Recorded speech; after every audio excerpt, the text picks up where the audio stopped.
असे मोठे मोठे पदावर आहेत आणि आपले जीवन यशस्वी झाले आहे त्याचं पूर्ण श्रेय जातं या आपल्या मराठी शाळेला आणि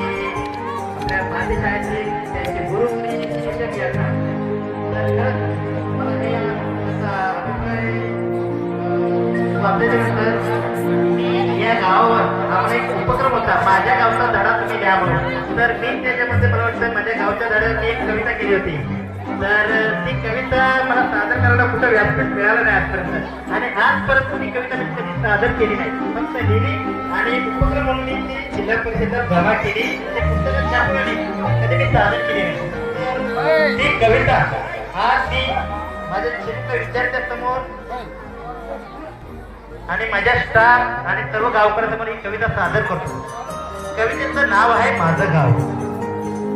कवितेचं नाव आहे माझं गाव अखंड आहे जेथे माणुसकीची नाळ अखंड आहे जेथे माणुसकीची नाळ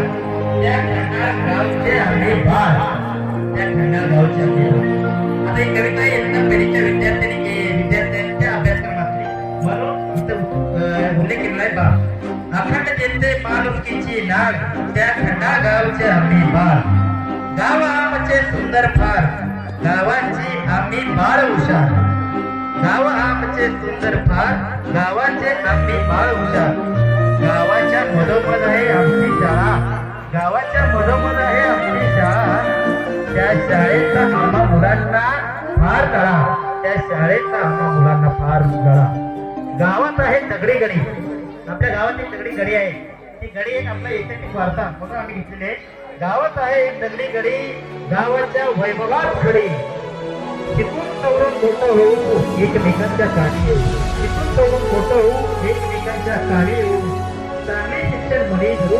चांगले शिक्षण म्हणे धरू गावचं नाव उज्ज्वल करू गावचं नाव उज्ज्वल करू अखंड घेतली माणुसकीची नाळ त्या खंडाळ गावची आम्ही बाळ धन्यवाद मित्रांनो.